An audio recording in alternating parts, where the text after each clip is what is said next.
It's not always easy for me to describe to my peers how the world of my home and the world of my school often felt galaxies apart. That the way that my mom would demand I not forget about los frijoles and how my teacher would assign my homework were two very different experiences. Or how my dad expected me to individually greet each and every one of my tíos and tías with a handshake, a hug, and a kiss. Something that I would not do when I would step into my classrooms. I share this to try and center the purpose and importance of an idea known as culturally relevant pedagogy, or culturally relevant teaching. An idea that might start but goes well beyond our schools and classrooms.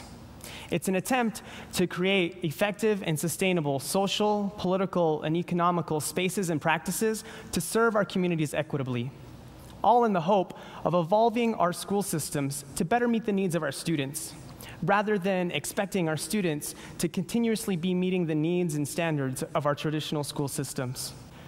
Gloria Ladson-Billings identified and defined culturally relevant pedagogy as a praxis that uses student culture to transcend the negative effects of the dominant culture. The negative effects are brought about, for example, by not seeing one's history, culture, or background represented in the textbooks or curriculum. Entonces, cuando trato yo de recordar y explicar lo que fue mi experiencia and that of many other students that I feel I can relate with, I can tell you that there were few, if any, moments in any given school year where I was ever addressed in Spanish, or any other language for that matter. Now, aside from the fact that maybe my instructors were unable to speak other languages, or were somewhat too fully familiar with other cultures and customs, for me the point is that they were not going to try and do so. In a sense, I fell into a conditioned expectation that my education depended on me conforming to a traditional system of schooling, rather than expecting that my education conform or evolve to meet my needs, or the needs of other students who may not fit the traditional definition of a successful student. What have we been taught to understand embodies or increases the chances of a successful student? A child that leaves and comes home to a two-parent household, who leaves and comes home to an actual home in a neighborhood, who eats breakfast and dinner every day, who isn't tasked with having to translate for their parents at parent-teacher conferences, who doesn't hide in their shame of not understanding by either withdrawing or acting out in their classrooms. What about us then, who may not fit into each and every one of these categories? Should our potential differences deem us any less worthy of success? Culturally relevant teaching seeks to not simply recognize, but to acknowledge these differences, to better improve a student's academic experience and ambitions. For those of us who are students, teachers, parents, school administrators, a person with some basic sense of awareness, we're fully aware that this is simply not always the case, and yet we teach as if it were. We have fine-tuned a machine to mass-produce education. Currently, in Utah, our K-12 student population sits at about 654,000 students, of the 50 million that exist across our entire US country. We compare this to a dwindling population of educated, licensed, and trained instructors, and it makes sense. Our system gets down to a desperate task of meeting our limited supply with an overwhelming demand. But at what cost and who pays? What I would offer is that right now, just as we've been seeing for decades, the cost of these ill-maintained systems of education are missed opportunities for our overlooked and underserved students in communities that, in some cases, are paid with a person's life. Specifically, the life of someone who is not white, male, and/or of a privileged background. How does this happen? How do we end up in devastating situations of having 7 shots fired at someone as they sit in their vehicle along with their partner and child watching as this all happens? As we were all forced to witness in the case of Philando Castile and countless other senseless tragedies that have been occurring recently and have been occurring over the history of our country. What does this have to do with our schools? Let's look at how our schools, classrooms, and textbooks are set up. We expect our students to begin building a world made of history, science, math, literature, art, technology, concepts we're all familiar with, all in the hope of helping them make sense of what it all means.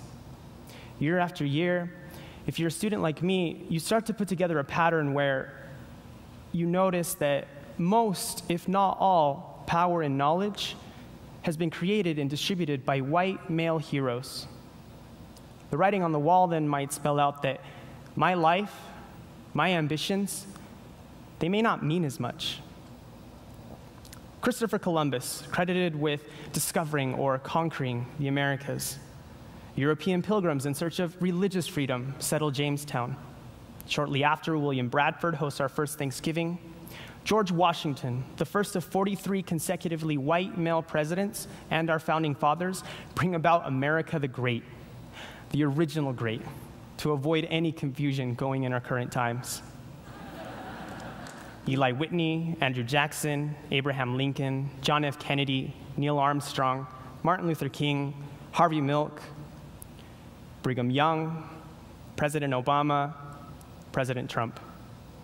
The simple list of figures that I'm confident most of us have been made fully aware of gets recycled and packaged as a one-size-fits-all set of facts by omission, minimizing or silencing the voices of many who contributed, or in many cases led, this list of figures to be credited for defining the milestones of our American society. Where is the story of our women, of our communities of color, of our LGBTQ community? What does this narrative build or divide? If students like myself are not reflected in this country's history, in our classrooms, and consequently in our general mainstream culture, then how does society expect us to be present and contribute to our future? Representation matters. One of my favorites, Clint Smith, said, when you only hear one side of the story, at some point you have to question who the writer is. ¿Qué significa esto para alguien como yo? Para un alumno o comunidad que quizás no comparte o no se le ha dado el reconocimiento en lo que es la historia y cultura de esta comunidad o de este país.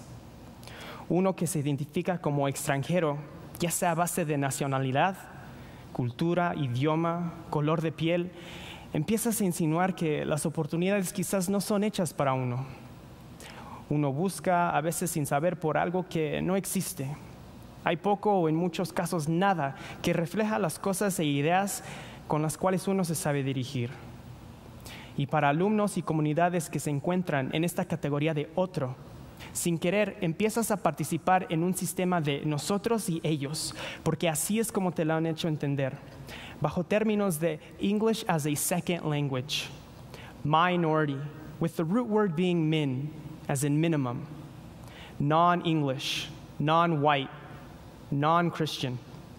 Términos basados en un negativo que crean y que sostienen una cultura de superioridad y opresión.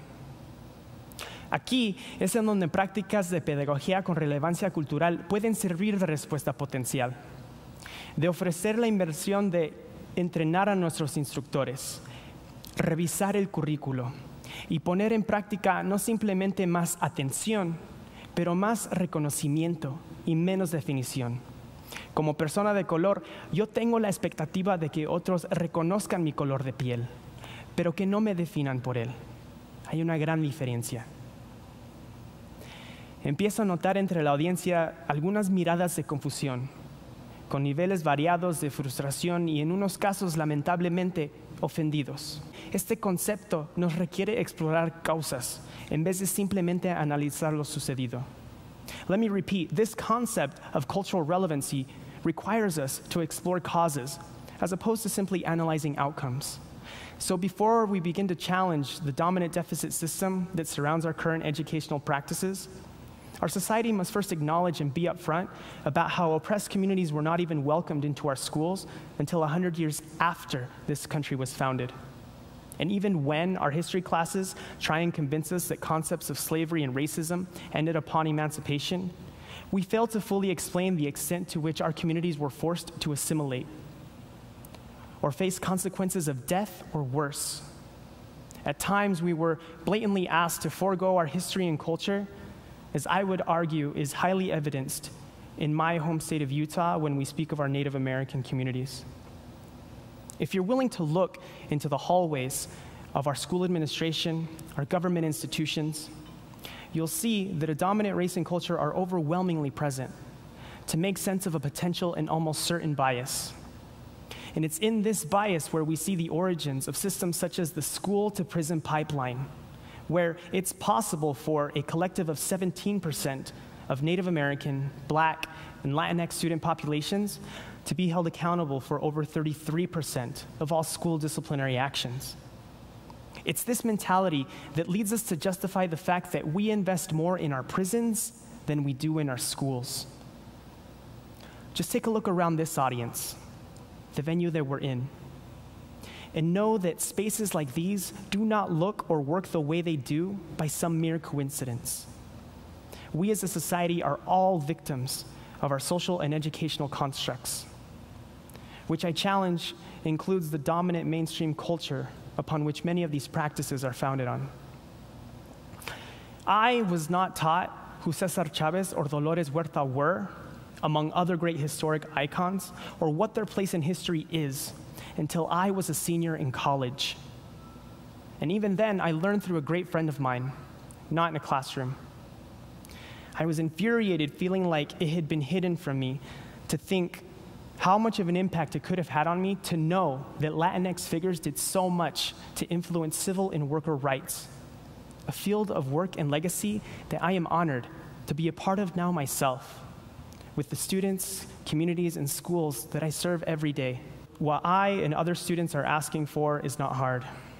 It simply requires acknowledgement, a dedication to justice, accountability, and a willingness to endure discomfort.